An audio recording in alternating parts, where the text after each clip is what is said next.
Hi viewers, welcome to Vibrant TV. Chhatrapati Shivaji ఈ పేరు తెలియని వాళ్ళు ఎవ్వరూ ఉండరు. మన తెలుగులో కావచ్చు, ఎంటైర్ ఇండియాలోనే ఛత్రపతి శివాజీ అంటే పరిచయం అవసరం లేని పేరు జనరల్గా.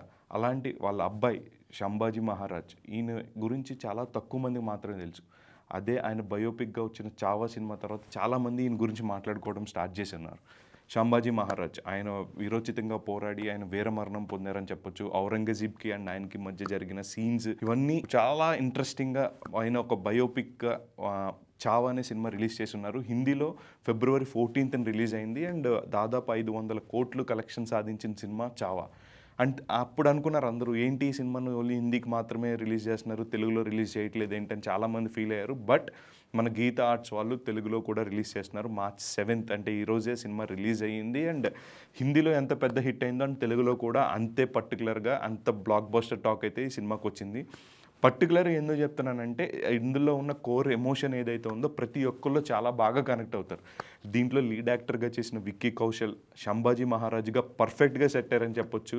అంటే ఎందుకంటే ఆయన తప్ప ఈ క్యారెక్టర్ వేరే వాళ్ళు ఎవ్వరు చేసినా కూడా అంత జస్టిఫికేషన్ చేయలేరేమో అన్నంత పర్ఫెక్ట్గా ఆయన విక్కీ కౌశల్ ఉన్నారు. అంటే ఆయన చేసిన ప్రీవియస్ రోల్స్ కానీ అన్నీ చూసి ఆయనకి వేరే ఇమేజ్ ఉండింది.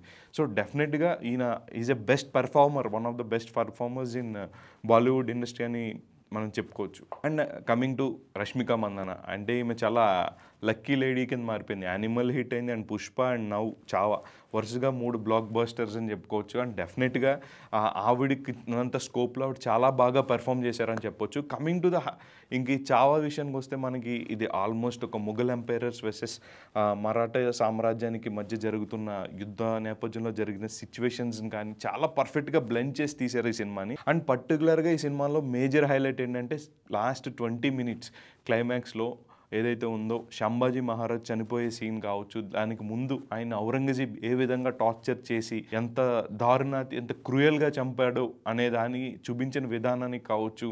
అంటే ఆల్మోస్ట్ అందరూ చాలా బాగా కనెక్ట్ అవుతారు అండ్ చాలా కంటతడి పెట్టుకుని బయటకు వచ్చిన సందర్భాలు కూడా ఉన్నాయి ఆడియన్స్ అందరూ కూడా. సో ఇలాంటి ఒక చరిత్రాత్మకమైన సినిమాలు డెఫినెట్గా చూడాలి. అండ్ ఎందుకంటే మన చరిత్ర మనం తెలుసుకోవాల్సిన అవసరం ఎంతో ఉంది అండ్ ముందు తరాలకి తెలియచేయడానికి ఇలాంటి ఒక సినిమాలు డెఫినెట్గా రావాలి. అండ్ ఈ అటెంప్ట్ చేసినందుకు లక్ష్మణ్ గారికి చాలా పెద్ద థ్యాంక్స్ అని చెప్పుకోవచ్చు. డైరెక్టర్ లక్ష్మణ్ ఉతేకర్ చాలా మంచి జాబ్ చేసి ఉన్నారు ఆయన. And as well as the producers of the film చాలా ఎఫోర్ట్ పెట్టున్నారు అండ్ చాలా బడ్జెట్ కూడా పెట్టున్నారు. డెఫినెట్గా ఈ సినిమా తెలుగులో కూడా హిందీలో ఎంత పెద్ద విజయం సాధించిందో తెలుగులో కూడా అంతే పెద్ద విజయం సాధిస్తుందని చెప్పడంలో ఎలాంటి సందేశం లేదు.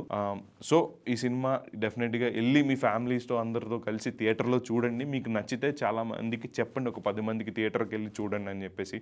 So all the very best to entire team of Chhaava. Me cinema తెలుగులో కూడా డెఫినెట్గా చాలా పెద్ద హిట్ అవుతుంది. ఆల్రెడీ సక్సెస్ అనేది చూసున్నాము. డెఫినెట్గా ఆడియన్స్ అనేది డే బై ఇంక్రీజ్ అవుతున్నారు షోకి. సో డెఫినెట్లీ ఈ సినిమా మళ్ళీ ఒక బ్లాక్ బస్టర్ విజయం అందుకుంటుంది అని అనడంలో ఎలాంటి సందేహం లేదు. So all the very best to entire team of Chhaava.